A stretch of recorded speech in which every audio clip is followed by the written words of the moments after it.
அதாவது மோனிஷா மதிவாளன் அவங்களுடைய ஃபேமிலி அனுபவத்தை இப்போ கேட்கலாங்க. Good evening madam. என் பேர் மதிவானன். எனக்கு ஏஜ் வந்து பாத்தீங்க அப்படின்னா வந்து 32 ஆகுது. இந்த மாதிரி ப்ரோக்ராம் ஸ்டார்ட் பண்றதுக்கு முன்னாடி ஹோல் டேவுமே ரொம்பவே டயர்டா இருப்பேன். நின்றா நடந்தா ஸ்டெப் ஏறினா எனக்கு மூச்சு வாங்க பிரச்சனை இருந்துச்சு. நைட்டு படுத்து தூக்கம் வராது. அடுத்த காலையில் திரும்ப ரொம்பவே டயர்டா இருந்திருப்பேன். அந்த மாதிரி நேரத்துல பாத்தீங்க அப்படின்னா வந்து என்னோட ஃப்ரெண்டு மூலியமா இந்த மாதிரி ப்ரோக்ராம் ஸ்டார்ட் பண்றதுக்கான வாய்ப்பு கிடைச்சது. கோச் வந்து என்னோட உணவு பழக்கத்தை வந்து சேஞ்ச் பண்ணி கொடுத்தாரு. அவர் என்ன சொல்லி கொடுத்தாரோ அதை கேட்டு கரெக்டா ஃபாலோ பண்ணேன். 3வது நாளே என்னால ஆக்டிவா ஃபீல் பண்ண முடிஞ்சது. நைட் நல்லா படுத்து தூங்கினேன்.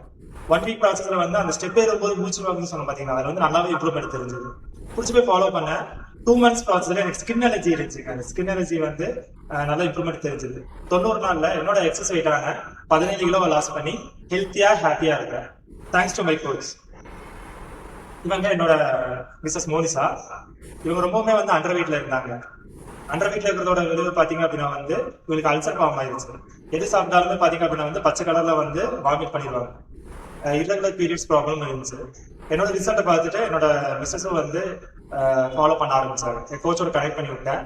அவங்களை கனெக்ட் பண்ணி விட்ட விளைவு பாத்தீங்க அப்படின்னா வந்து நல்லா படுத்து தூங்கினாங்க. 3 daysல வந்து அந்த ஸ்டொமக் பெயின்ல வந்து நல்ல இம்ப்ரூவ்மெண்ட் தெரிஞ்சது. அந்த சாப்பிட்டாலே வந்து பச்சை கலர்ல வாந்தி எடுப்பாங்க அப்படின்னு சொன்ன பாத்தீங்களா, அல்சர் ப்ராப்ளத்துல வந்து நல்லாவே இம்ப்ரூவ்மெண்ட் தெரிஞ்சு. ஒரு 1 month ப்ராசஸ்ல வந்து அந்த வாமிட்டிங் ப்ராப்ளம் அப்படிங்கறதுல வந்து நல்லாவே இம்ப்ரூவ்மெண்ட் தெரிஞ்சு. ஒரு 90 நாள்ல 10 கிலோ பக்கத்துல வந்து வெயிட் கெயின் பண்ணி ஹெல்த்தியா ஹாப்பியா இருக்காங்க. இதே ப்ராசஸ்ல வந்து அவங்க பிசிஓடி ப்ராப்ளமும் வந்து நார்மல் ஆயிடுச்சு. மதிவாளன், நீங்க இந்த இப்ப மூச்சு வாங்குற பிரச்சனை எல்லாம் உங்களுக்கு கிளியர் ஆயிடுச்சுங்களா? இப்ப நல்லா ஆயிடுச்சு. அந்த மாதிரி இருக்கும் உங்களோட ஃபீலிங் எப்படி இருக்கும்? நான் ஒர்க் பண்றது வந்து பாத்தீங்க அப்படின்னா வந்து 3rd floorல. எனக்கு வந்து மேக்சிமம் வந்து மேல ஏறி இறங்குற ஒர்க் தான் அதிகமா இருக்கும். ஒரு என்னோட சீனியர் வந்து கூப்பிட்டாலே வந்து பாத்தீங்க அப்படின்னா வந்து மேலது கீழே வரைக்கும் வந்து மினிமம் வந்து 10 நிமிஷம் ஆகும். ஒவ்வொரு 10 ஸ்டெப்புக்குமே வந்து நின்று வர சுச்சுவேஷன்ல தான் இருந்தேன்.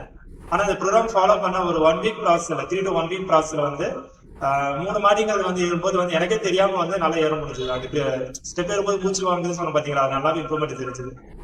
அதுதான் எனக்கு ரொம்ப பிடிச்சி போனது. அவங்களுக்கு இப்ப இந்த மாதிரி அல்சர் ப்ராப்ளம், வாமிட் வர்றது அந்த மாதிரி எதுவும் இல்ல? அந்த மாதிரி ஃபர்ஸ்ட் வந்து பாத்தீங்க அப்படின்னா வந்து ஒரு பிங்க் கலர் டானிக் எப்பவுமே வந்து பேக்ல வச்சிருப்பாங்க. அல்சர் பெயின் அதிகமாகும் போது வந்து எப்பவுமே அது யூஸ் பண்ணுவாங்க. லாஸ்ட் ஒரு 1.5 years வந்து அந்த மாதிரி பிரச்சனைகள் எதுவுமே இல்லை. ஹெல்த்தியா ஹாப்பியா இருக்கிறாங்க, நல்லாவே சாப்பிடுறாங்க. Okay Mathivalan, happy life long இந்த மாதிரி உங்களுக்கு ஒரு ஹெல்த்தி லைஃப் கிடைச்சதுக்கும் இனிமேலும் உங்களுக்கு கிடைக்கிறதுக்கும் என்னுடைய வாழ்த்துக்கள். தேங்க்யூ. இந்த மாதிரி மதிவாளனோட ரிசல்ட் பார்த்தீங்க. இன்னும் நிறைய பேர் இருக்காங்க. இப்போ அவங்களுடைய பிக்சர் வரும். அவங்களாட்டும் நீங்க யார் அவங்களாட்டும் ஆகணும்னு விரும்புறீங்க?